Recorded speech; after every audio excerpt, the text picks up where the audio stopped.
Pastor Vinícius João Galberto entrou, que bênção, glória a Deus. E vamos que vamos, Pastor Kleber Maia, que felicidade.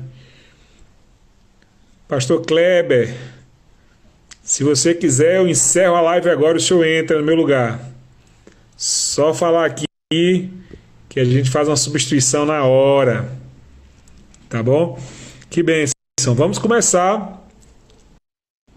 Isso, então, esse acenado assim, ele é topando.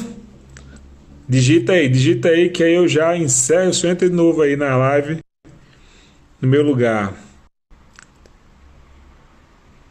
Vinícius, que Deus abençoe.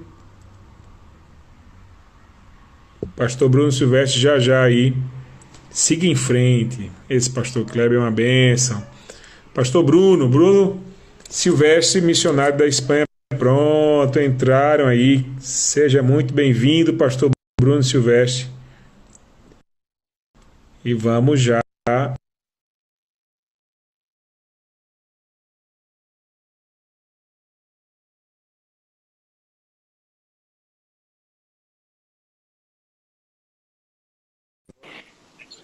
Pastor Bruno Silvestre. Olá, Que pastor bênção. Anderson, paz do Senhor, tudo bem?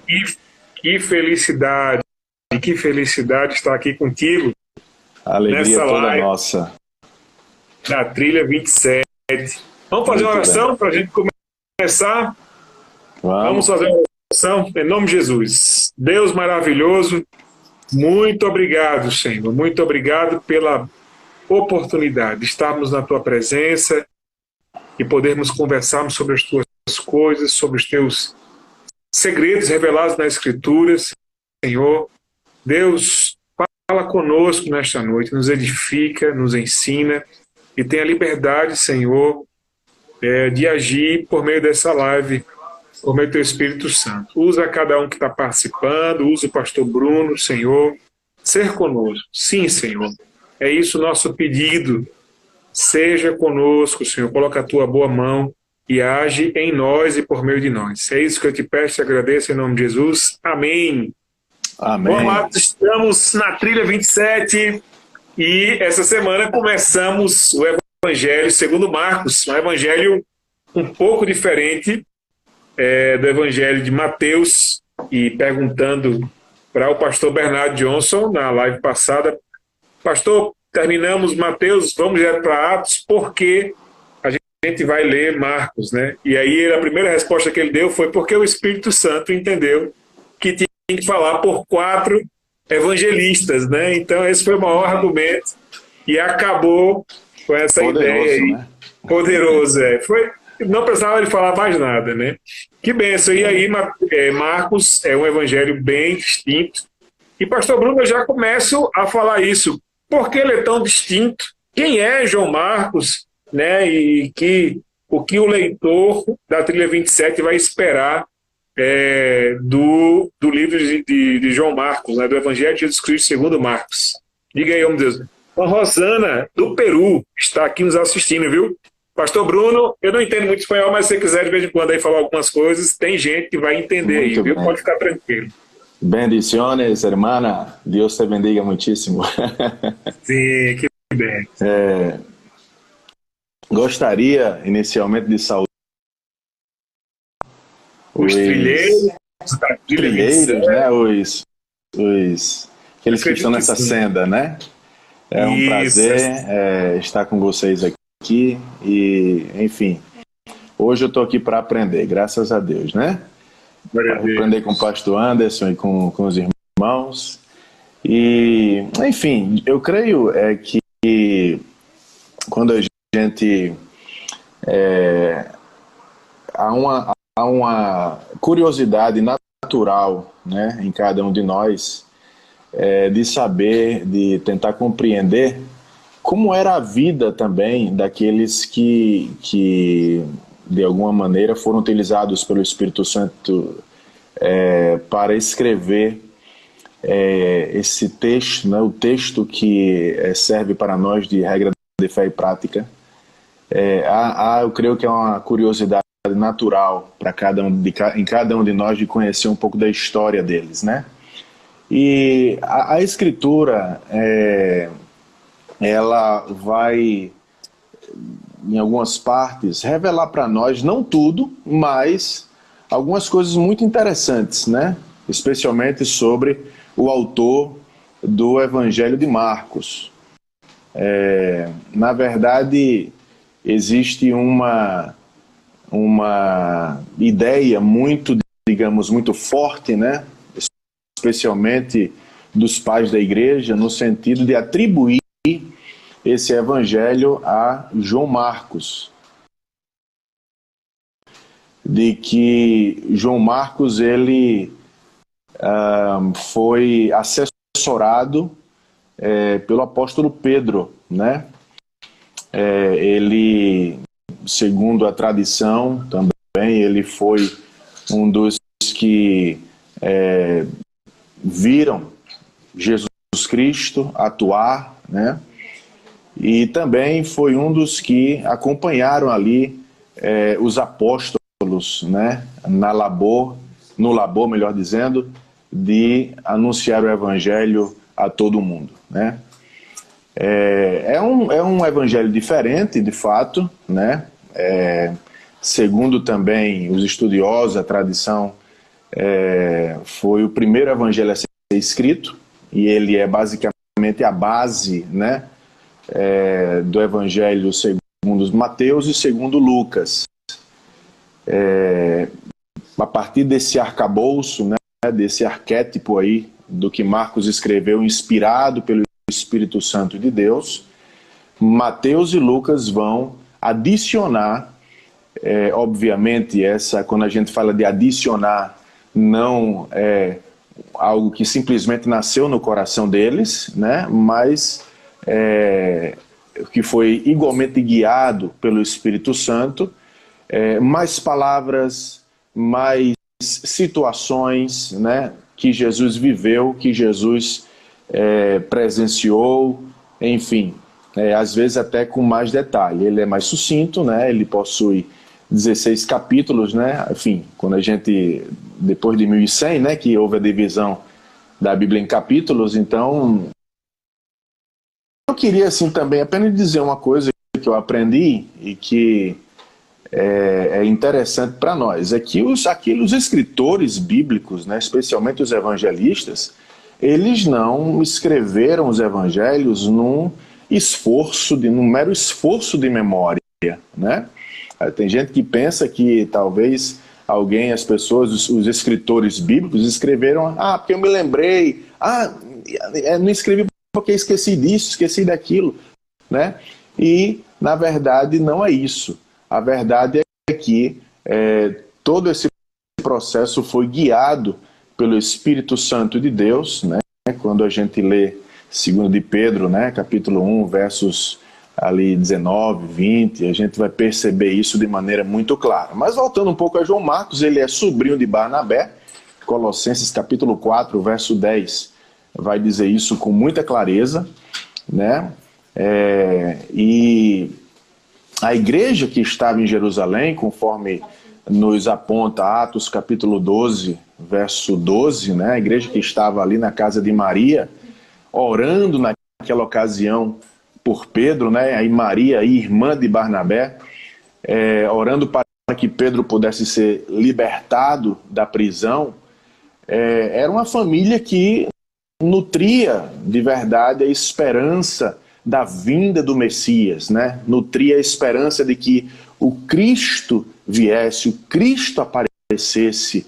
E é muito maravilhoso quando nós, e aqui já vai aqui digamos, uma aplicação mais pastoral mesmo, né? É muito maravilhoso quando nós temos o privilégio de crescer no ambiente onde Deus é muito maravilhoso. E com João Marcos foi assim, né? Ele cresceu nesse ambiente, ele cresceu escutando das Escrituras, ele cresceu escutando provavelmente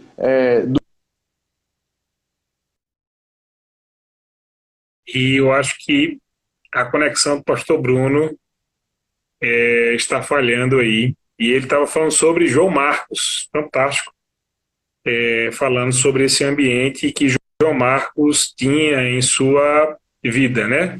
Brunão, voltou aí, que bênção, Deus te abençoe. A Muito conexão bem. deu uma falhadinha aí, mas pode continuar. Você estava falando sobre João Marcos, desse ambiente em que ele cresceu, né, na sua casa da sua mãe, recebia a igreja em Jerusalém, né, e Exato. Pedro, depois da prisão, milagrosamente foi lá. Então a gente vê, e eu estava falando sobre essa relação dele com Pedro, né, e que Uhum. a tradição da igreja fala que ele era um discípulo e ele acabou sendo intérprete de Pedro e não só isso, mas registrou as memórias de Pedro, né? Mas fala Exato. aí, pode falar. Um E ambiente em que assim, Deus é anelado. Foi essa última frase que exato. nós ouvimos. E a verdade é que isso é muito maravilhoso. João Marcos, ele é usado, né, por Deus de uma maneira muito poderosa, e ele também participa da primeira viagem missionária que o apóstolo Paulo faz, né, juntamente com Aristarco, e com outros companheiros, né? E Mas rapidinho, pastor Bruno, vou aproveitar que você falou sobre viagem missionária. Tem várias pessoas que chegaram agora na live, né? muito E bem. de repente não conhecem você. Pastor Bruno Silvestre, quem é você? Afinal, fale um pouco aí de você.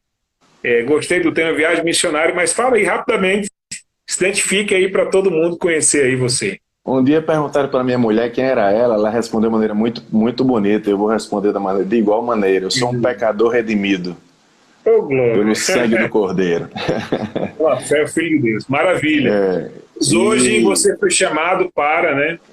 sim, fomos comissionados pelo Senhor e pela nossa igreja para atuar no campo missionário na cidade de Granada, na Espanha. E estamos ali, agora em setembro, vai fazer 4 anos que estamos ali e, enfim, ajudando no plantio de igrejas e no estabelecimento, fortalecimento de igrejas ali naquele continente, naquela nação. Um prazer muito grande abraçar essa tarefa tão maravilhosa.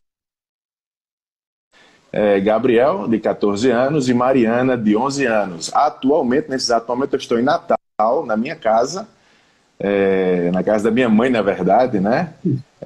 Passando um tempo de refrigério e voltaremos agora, metade de setembro, estaremos voltando para o campo, retornando para o nosso labor missionário.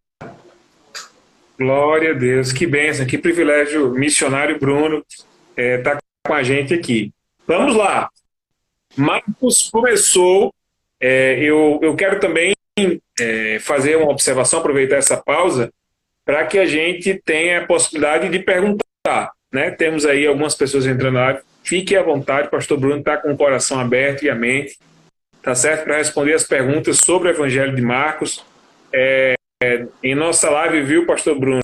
Já entrou o pastor Kleber Maia também está conosco, tá certo? Tem Amém. uma turma muito boa aqui.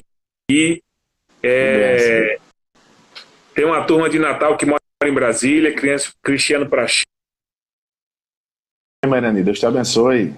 Glória a Deus. Que bênção, que bênção. Tem gente da Bahia também. Amém. Mas vamos lá, vamos continuar. João Marcos, então, foi para a primeira viagem missionária.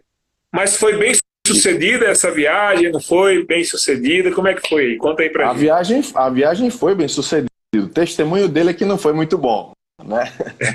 Porque ele abandona, né, a equipe missionária num período onde falar do Cristo ressurreto era algo muito difícil, especialmente no Império Romano, né, onde o César requeria adoração, né, onde o César não queria dividir a sua lealdade com ninguém, onde ele queria ser chamado de Kyrios, de Senhor, né, e os cristãos estão aí aparecendo nesse contexto dizendo que não, Kyrios somente um, Jesus Cristo, porque Ele é o verdadeiro Senhor, porque Ele foi quem morreu e quem venceu a morte, quem ressuscitou.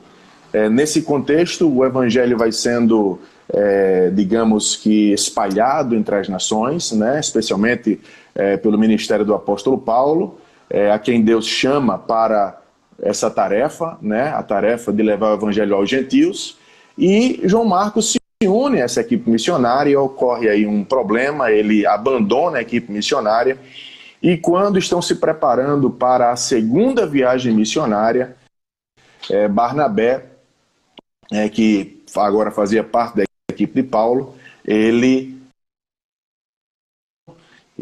não vamos levar João Marcos porque ele não procedeu bem conosco na primeira viagem missionária, eu não vou com ele, e ponto, e Zé Fini, e ponto final, comigo não vai. E Barnabé disse, então, se ele não vai, eu também não vou, e então vá para um lado que eu vou para o outro. E Paulo, ele parte para a sua segunda viagem missionária, e Barnabé acolhe o seu sobrinho, né, e vai para Chipre, realizar uma tarefa que certamente o Espírito Santo lhe comissionou para fazer. Nós não temos muitos dados de que acontece entre Barnabé e João Marcos, mas fato é que esse acolhimento vai gerar muito fruto na vida de João Marcos, porque ele certamente agora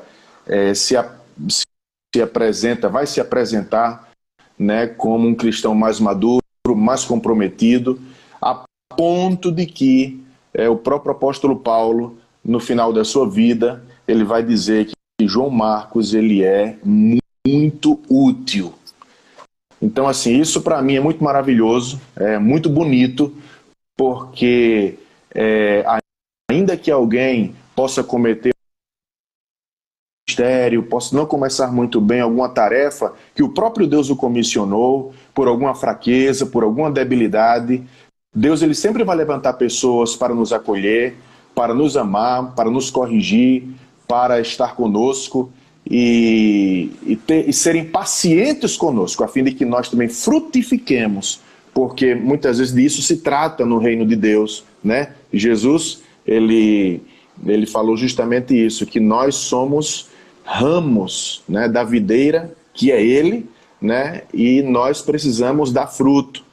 E eu creio que essa é mais ou menos a história que o Novo Testamento narra a respeito de João Marcos, e Papias, Clemente de Alexandria, Irineu, vão dizer, realmente ressaltar isso, que ele é o escritor desse evangelho e que traz tanta segurança, porque dentre aquilo que ele relata algo muito maravilhoso, que é a filiação divina de Jesus Cristo. Então, creio que isso é algo muito maravilhoso, e não somente isso, vai ressaltando aí, né, a uma audiência romana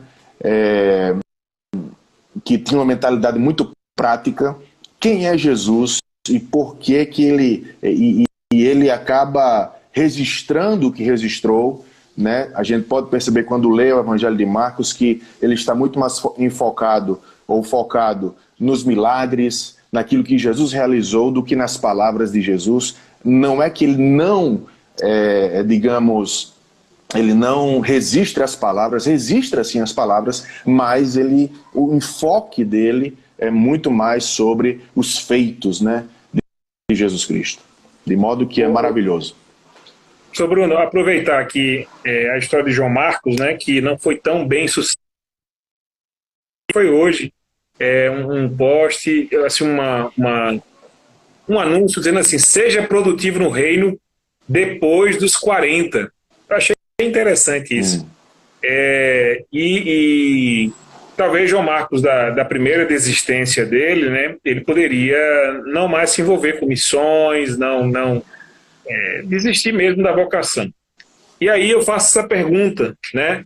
De repente o cara foi jovem, teve a chama missionária, e agora ele não viveu isso. Ele desistiu, ele fraquejou, ele fracassou, mas tem 40 anos, sei lá, 45, e aí? E ele quer ir para o campo missionário, ele quer ser assim, novamente renovada essa chama, de repente ele sente isso e agora ele quer. O que fazer, né? A partir dessa ideia de João Marcos, de que foi alguém que tentou, mas desistiu, Mas o final, o senhor acabou de falar aqui, foi muito feliz, foi útil, foi um grande cooperador do apóstolo Paulo, escreveu um evangelho, né? Então isso é algo maravilhoso, revolucionário. Mas a pergunta é essa, e aí? Eu ainda tenho chance, eu posso ainda me envolver com a obra missionária, fraquejei, falhei, mas eu posso, assim como João Marcos, me envolver novamente. E o que fazer? Qual seria o primeiro passo? Pode falar aí. Não existe idade para ir para a obra missionária. O primeiro ponto que eu queria destacar é esse, né? Não existe idade. Missionário não é concurso público que limita a convicção de que Deus está lhe chamando para essa tarefa. E não importa se você tem 20, se você tem 30, 40, 50, 60, 70, não importa. Porque, no final das contas, não é a sua capacidade. Deus se utiliza da sua capacidade, Deus se utiliza das suas experiências, Deus se utiliza do seu vigor físico, mas preto no branco não é isso que determina o que Deus vai fazer.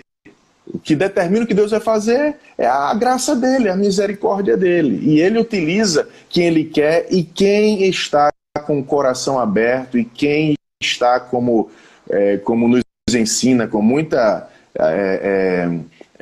ênfase, né? John Piper, apesar de que nós não subscrevemos tudo o que ele pensa, mas não podemos negar o valor dos seus escritos, especialmente sobre amar a glória de Deus, que foi o que ele herdou de Jonathan Edwards e uma turma aí boa, né? Mas amar a glória de Deus, amar a Deus sobre todas as coisas, né? Então, não importa se você tem 30, 40, 50, mas se você ama a Deus e você tem convicção, Deus e caminha em direção ao seu chamado. É isso que eu tenho para dizer. Pastor Bruno, então, ler na trilha 27 o Evangelho de João Marcos é lembrar disso, que ainda há uma chance para mim, que ainda Deus continua chamando, que ainda olhando para trás, tenha algumas falhas, alguns fracassos, algum momento que eu desisti, né, do ministério daquilo que Deus, mas eu posso continuar, que Deus ainda tem coisas maravilhosas para isso. É isso? Ler João Marcos é pensar assim? Ler Marcos é pensar no Deus que comissiona, especialmente quando você lê o final, né? E o começo também. Quando você lê Marcos 3,14, por exemplo, eu acho isso maravilhoso. Jesus, assim, que ele chamou primeiramente para que os discípulos estivessem com ele. Que coisa linda, né? Estivessem com ele, depois que pregassem a palavra e depois que manifestassem os sinais que eram próprios e que autenticariam a mensagem que eles estavam pregando, né? Então, ler Marcos é ler esse impulso, né? Esse pulsar de que Jesus faz, que Jesus continua, ele é milagroso, ele faz milagres, ele é poderoso para atuar e ele é bondoso, é maravilhoso. Pastor Bruno, a gente está num fórum e a gente sempre abre aqui para perguntas, e a Isabelle Gisele, natalense, que mora na Bahia, construiu família lá, que bênção, Deus abençoe sua família, seus filhos. Ela falou assim: fiquei com a dúvida, quando Jesus expulsou demônios, por que ordenava que eles não dissessem nada sobre ele? Na verdade, existem que nem fale sobre ele, e o pastor Kleber, nos outros fóruns, até conversou um pouco sobre esse segredo messiânico. Mas fala um pouco sobre isso, pastor Bruno Silvestre. Tem também ocasiões em que Jesus disse: vai e diga o que eu fiz por você, né? Como o gadareno lá de Decápolis, né? Acho que no capítulo 5, se eu não estou enganado, no Marcos, fala, e Jesus disse, ele queria seguir, ele disse: não, fique aí, porque toda Decápolis precisa saber o que você tem para dizer, né? Eu tenho para mim que os milagres, se bem leu as Escrituras, eles servem primeiramente para glorificar a Deus e depois também para que o benefício, né, da pessoa. Existe um fato interessante interessante em Marcos capítulo 8, versos 22 a 26, que é a cura de um cego, né?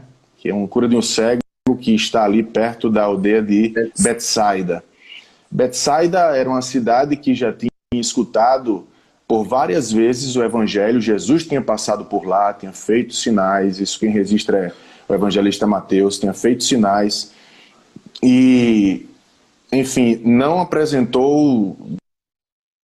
deu sinais de credulidade na pessoa de Jesus a partir dos sinais que Jesus realizou. E o que eu imagino é que quando Jesus diz que não diga nada a ninguém, é porque Jesus ele tem uma ideia diferente, ele tem um plano, ele tem uma agenda, exatamente, uma agenda distinta, né? E também, no caso, por exemplo, do cego, isso não glorificaria Deus. No sentido de quê? Não espero ser compreendido. No sentido de que ele iria dizer às pessoas de Betsaida, segundo o relato de Marcos 8, 22 até o 26, que Deus tinha feito, e aquilo não iria surtir nenhum tipo de efeito. Pelo contrário, eles iriam blasfemar contra o próprio Jesus e blasfemar contra Deus. Então, porque ele sabe que não necessariamente as pessoas que escutarão vão dar a glória ao Pai, dar a glória a Deus que Deus merece. Inclusive, até nessa mesma linha, a questão das parábolas também, né? O profeta Isaías fala um pouco sobre essa questão. Tem um texto aqui que eu acho interessante, é um episódio do capítulo 1, versículo 44, 45. 1, 44, 45, me chama a atenção, né? Eu já ouvi também alguns comentários sobre essa questão de que a divulgação, a fama, seria uma fama política, de um Messias político, que a compreensão da turma era isso. Então, teria isso. Em consonância com essa questão também, no versículo 44, 45, fala o seguinte: olha, não digas nada a ninguém, porém vai e mostra ao sacerdote e oferece pela tua purificação que Moisés determinou para lhe servir testemunho. Aí esse leproso, eles obedece o dito de Jesus e fala: mas tendo ele saído, começou a pregoar muitas coisas, a divulgar o que acontecera. De sorte que, em razão dessa fama, Jesus já não podia entrar publicamente na cidade, mas conservava-se fora em lugares desertos e de todas as partes ia ter com ele, né? Então parece que tem uma ideia de que Jesus tem uma agenda e essa fama não é interessante para esse momento, e ele tanto que nos versículos 37 ele está orando no deserto, quando volta, ele diz: tem uma multidão te esperando. Ele diz: mas eu não vou ficar com essa multidão, eu vou lá para as cidades vizinhas, né? Então Jesus... é muito interessante essa agenda soberana de Deus e a proclamação no tempo perfeito, né? Porque ele falou em alguns outros momentos que ele era, e era para divulgar para todo mundo, né?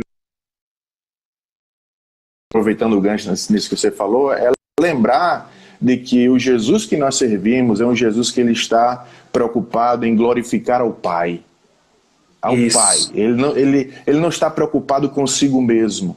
Ele está sempre preocupado com o Pai. Então é por isso que eu repito o argumento: aquilo que não vai trazer, ele tem ciência de que não vai trazer glória para o Pai. Ele diz: aí, vamos parar por aqui, não vai trazer glória para o Pai.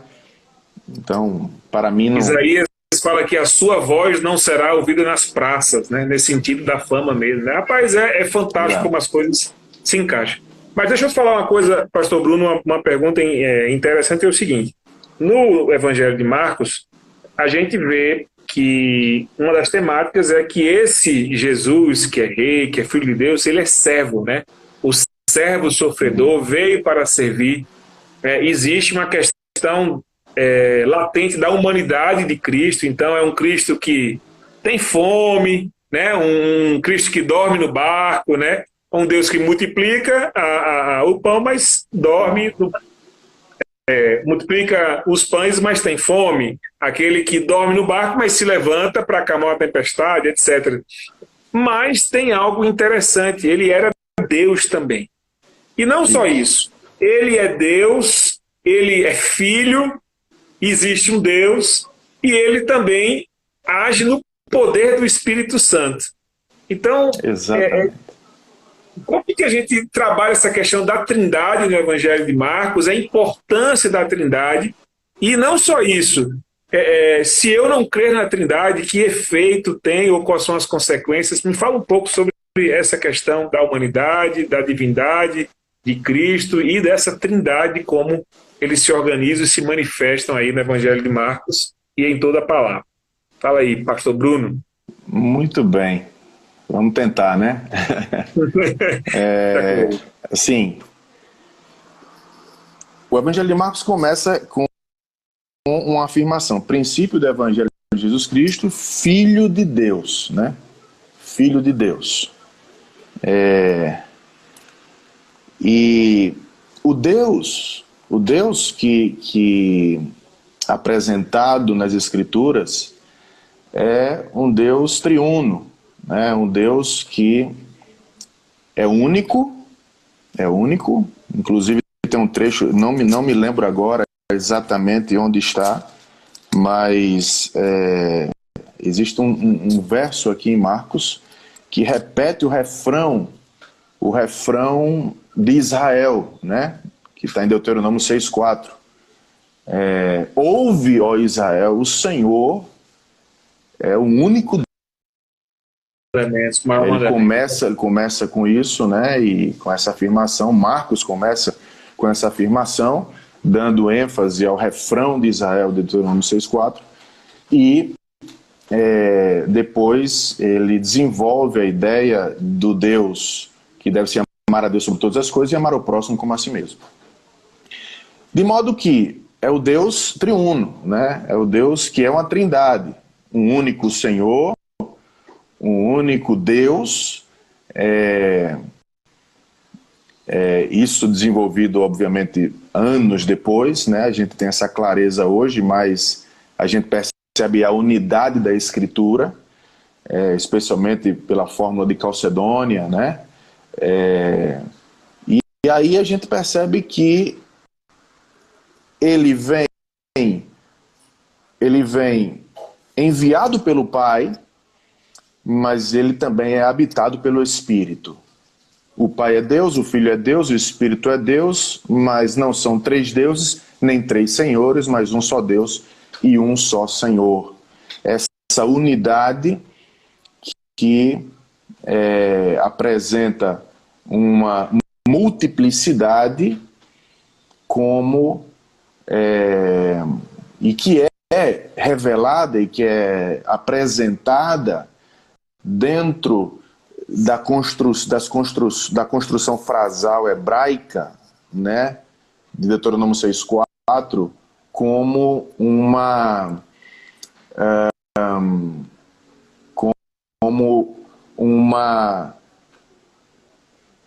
unidade que é múltipla. Ou como um cacho de bananas, onde você diz, eu tenho aqui um cacho, mas é um cacho, mas um cacho, ele possui várias uvas e várias bananas. Então, o único Deus é o Deus que ele é múltiplo, mas ele é único. E, nesse sentido,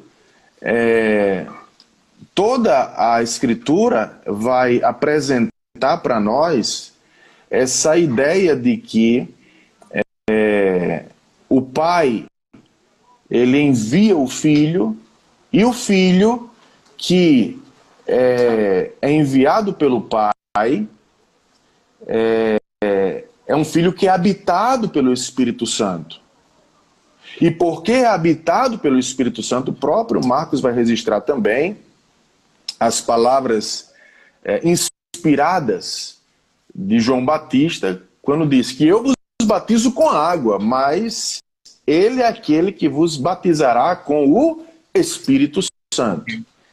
Ele é aquele aquele que detém, até esse momento, né, é o único que detém a presença do Espírito e, portanto, é o único legitimado a transmitir e a batizar nesse Espírito, através dele, aqueles que creem.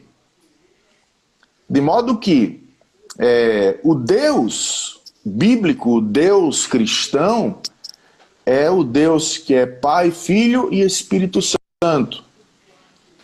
E não tem como a gente fugir disso, não tem como a gente ir para outro caminho, porque se a gente vai para um caminho diverso desse, de que Deus ele é só o Pai, ou de que o Pai se transformou no Filho, depois se transformou no Espírito Santo, Filho agora assim como o Espírito Santo, isso não é uma ideia que se coaduna com a verdade das Escrituras. E a importância da Trindade, de maneira prática, ela ganha relevo para nós, por quê? Porque se a gente tentar conhecer o Pai sem o Filho, sem a mediação do Filho e sem a mediação do Espírito Santo de Deus, no que nós vamos encontrar é somente um ser distante, um ser frio. Nós não vamos ter o conhecimento de Deus, a gente vai ter o conhecimento de Zeus.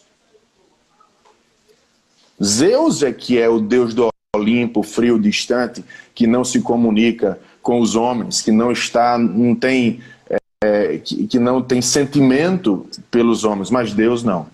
Se a gente tentar conhecer o Espírito sem o Pai e sem o Filho, a gente vai incorrer nas experiências, digamos, individuais e, portanto, sem nenhuma referência, que é o que acontece muitas vezes hoje. As pessoas estão aí tendo as suas experiências espirituais, mas elas não conseguem discernir se essas experiências espirituais são verdadeiras. Por quê? Porque não existe associação nenhuma com a pessoa, com outro ser, né? E no caso dos cristãos, essa experiência espiritual necessita estar alicerçada na pessoa de Jesus de Nazaré, que revela o Pai como ele é. Se você quer conhecer Jesus sem conhecer o Pai e sem conhecer o Espírito Santo, você vai ter um ser que está aí, é um ser histórico, é um ser bom, foi um ser revolucionário, mas é um ser que não tem nenhuma ligação com o Eterno que o enviou. Você desassocia Jesus das profecias bíblicas. Você desassocia Jesus da relação com o Pai, do que o Pai falou dele antes dele vir. Você tem um Buda, um Maomé, um mero Buda e um mero Maomé.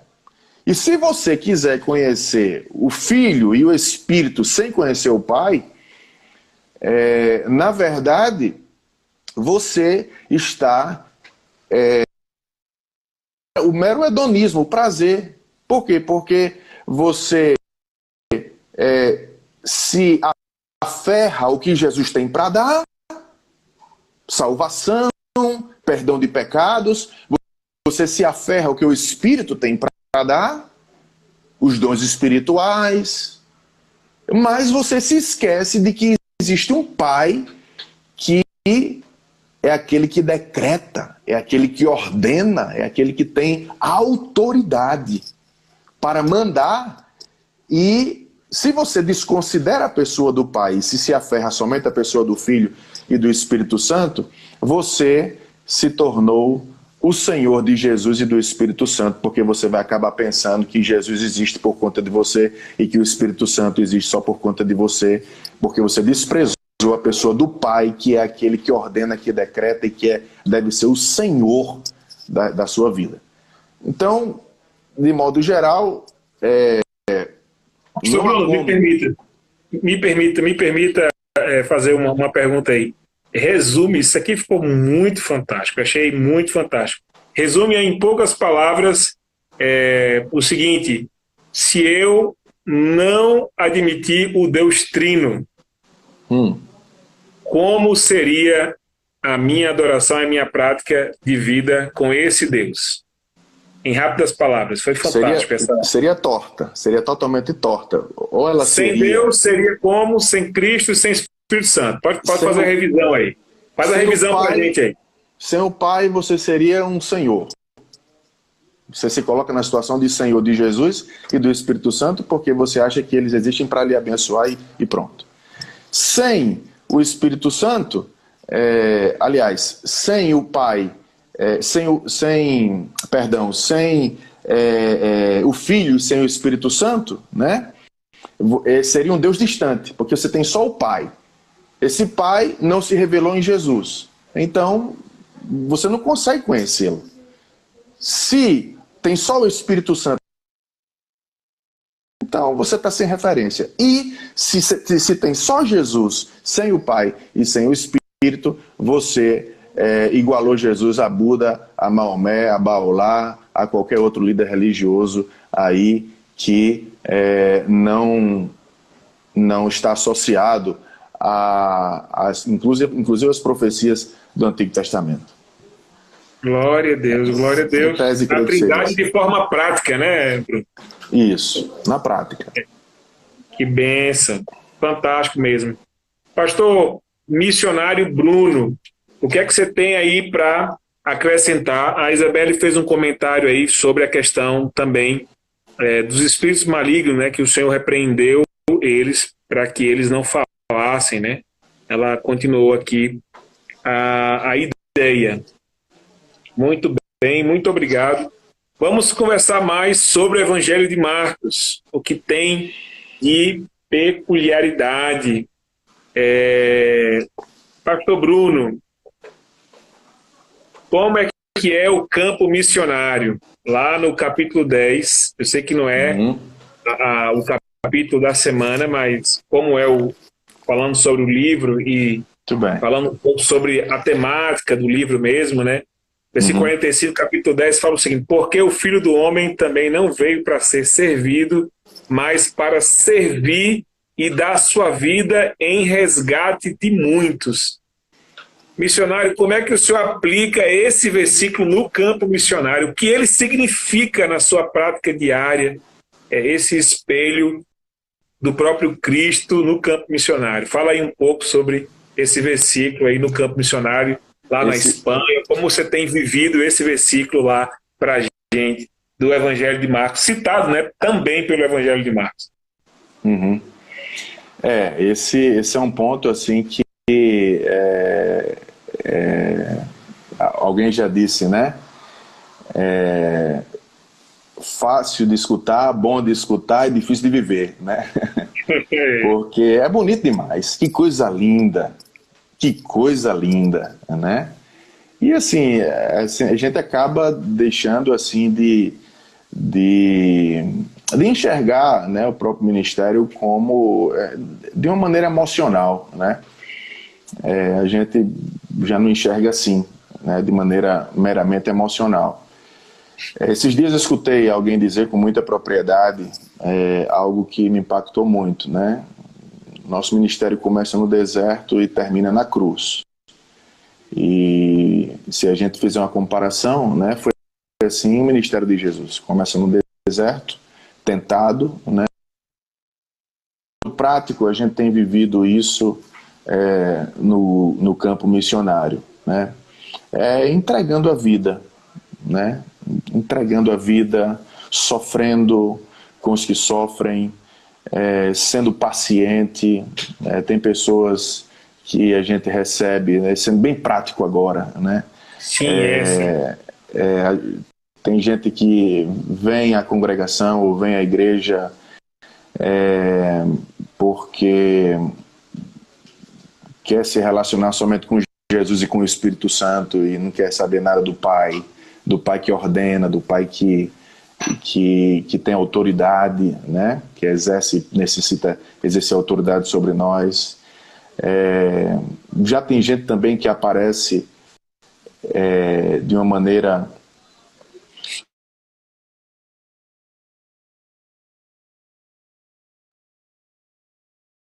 discipulando dia após dia, e com calma, com paciência.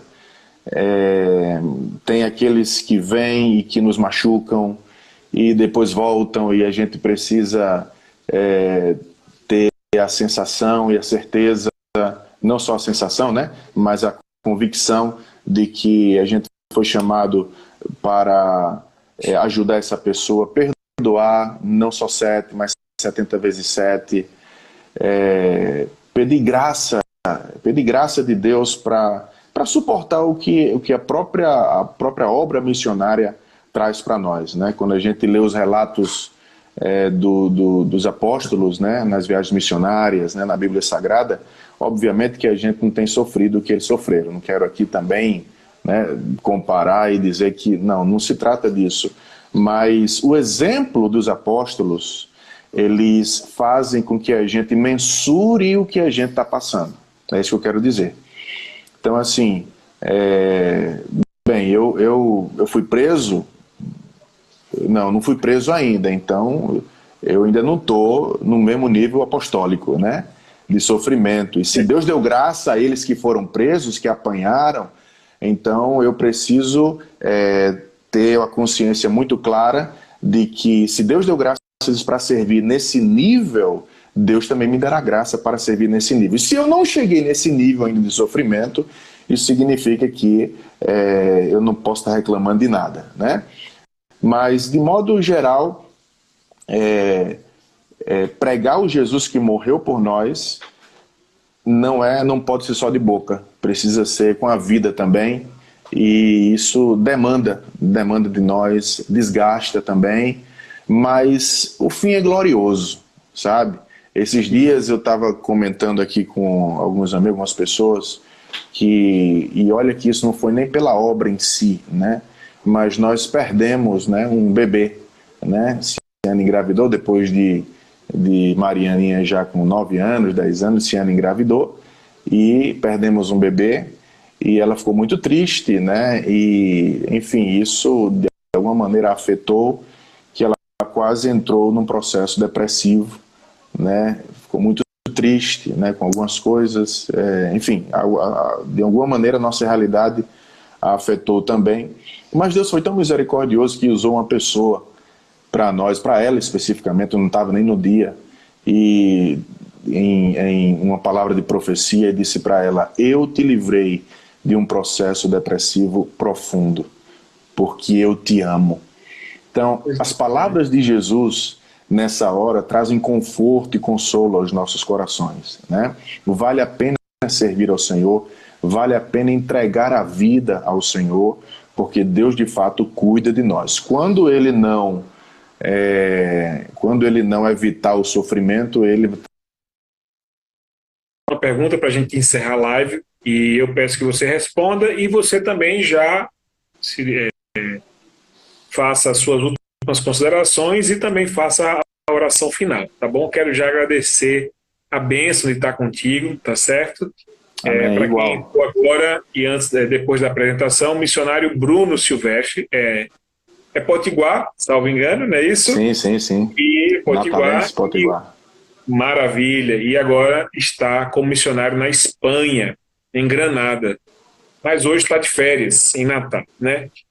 Você falou sobre a questão do serviço, do sacrifício, do servo sofredor, que Marcos retrata, mas há uma frase em um texto que Paulo fala, que fala assim: mas em nada tenho a minha vida por preciosa, contanto que cumpra com alegria a minha carreira e o ministério que recebi do Senhor Jesus para dar testemunho do Evangelho da graça de Deus. Então, primeiro é um texto que fala que nada é mais importante, nem a própria vida, a não ser a vocação. E ele fala: cumprir com alegria a minha carreira e o ministério que recebi do Senhor Jesus. Fala um pouco aí, nessas últimas palavras, sobre isso, sobre essa alegria, sobre essa satisfação de exercer a vocação, de, por exemplo, no seu caso, deixar um concurso público no Brasil, estável, excelente no Ministério Público do Estado do Rio Grande do Norte, e deixar tudo, não olhar para trás, ir para o campo missionário Fala daquilo que há no seu coração e fez com que toda a sua família se reorganizasse, seu estilo de vida, sua rotina e até no seu próprio país, para esse exercício da vocação, né, que Deus lhe chamou. Fala um pouco sobre essa questão missionária e aí já pode se despedir, fazer uma oração conosco. Eu já agradeço aí, pastor Bruno Silvestre.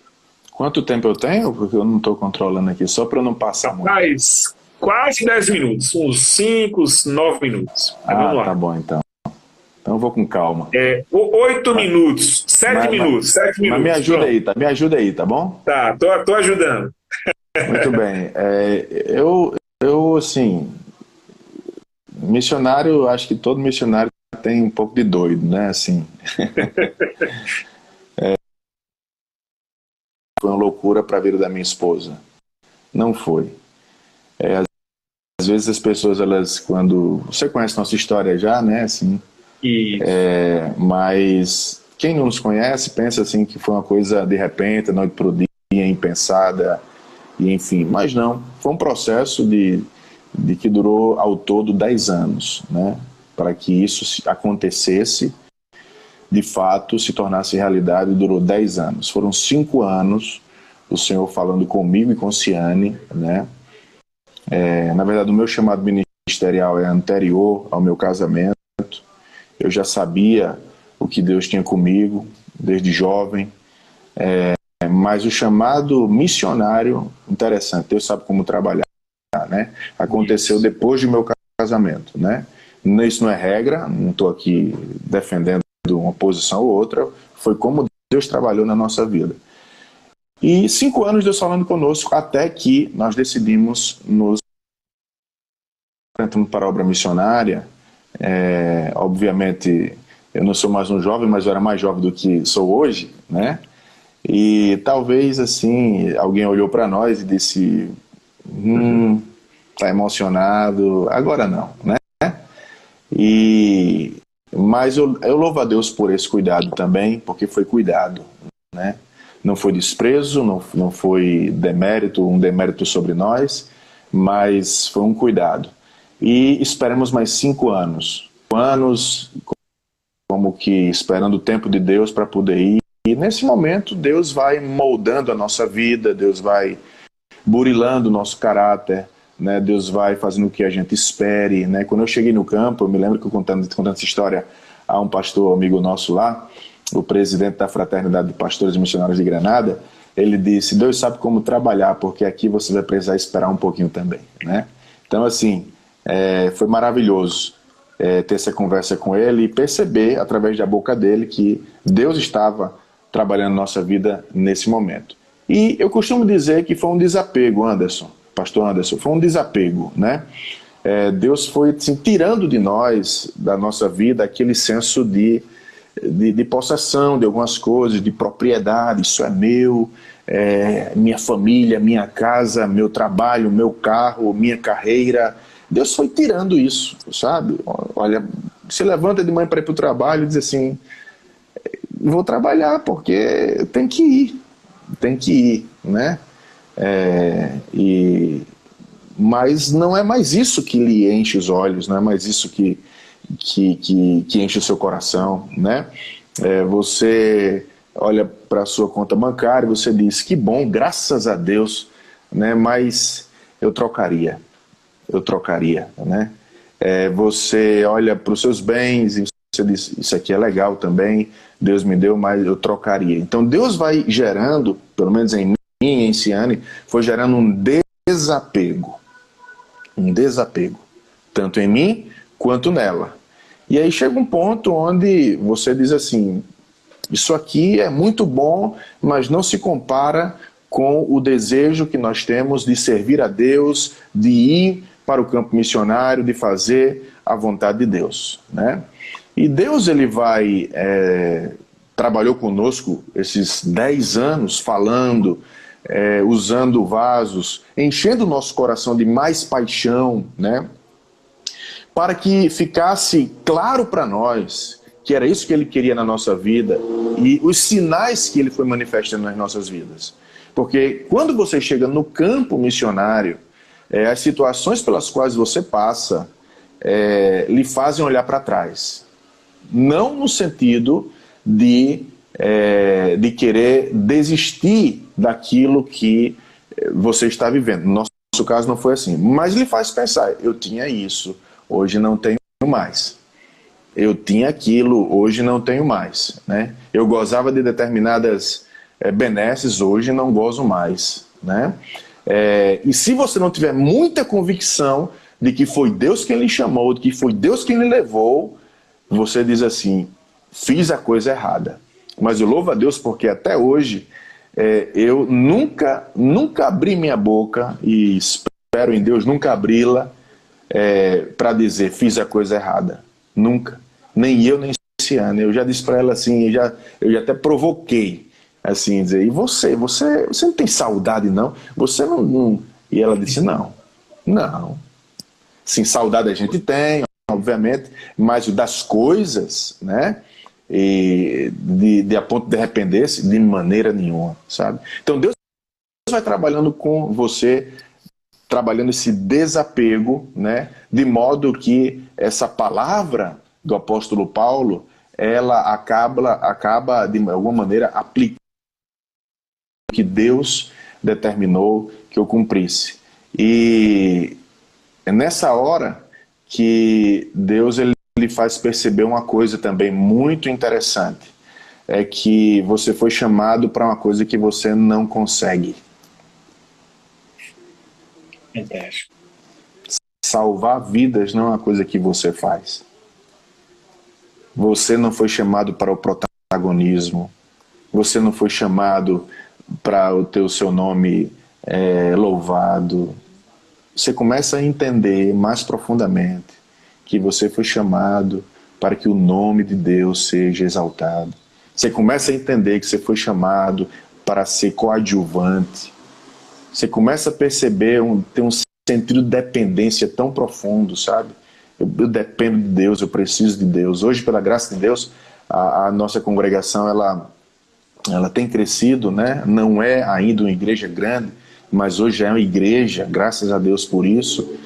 E eu estava me lembrando esses dias, comentando com Ciane, minha esposa, dizendo para ela, tudo aqui que a gente está vendo hoje começou nos joelhos. Começou debaixo de um senso de dependência de Deus muito grande, sabe?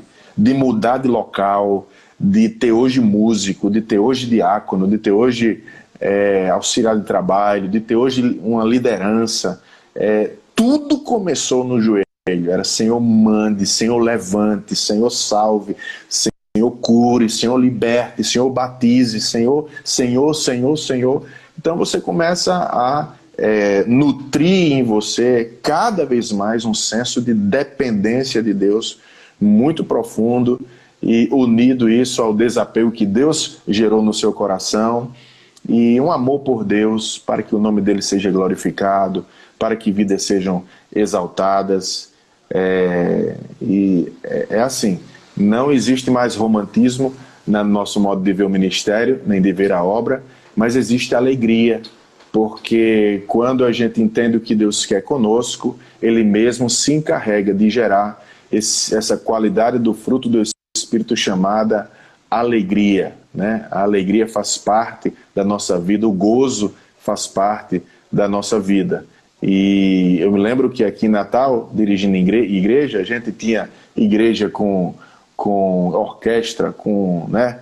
Pastoreamos igreja aqui com orquestra, com banda, com um corpo de obreiros muito amplo, muito disposto, liderança, com tudo. E a gente chega lá, e quando chegamos lá, eu cheguei para tocar o violão, minha mulher panderola, e a gente cantar, e enfim, pouquinha gente, né? Mas, rapaz, um sentido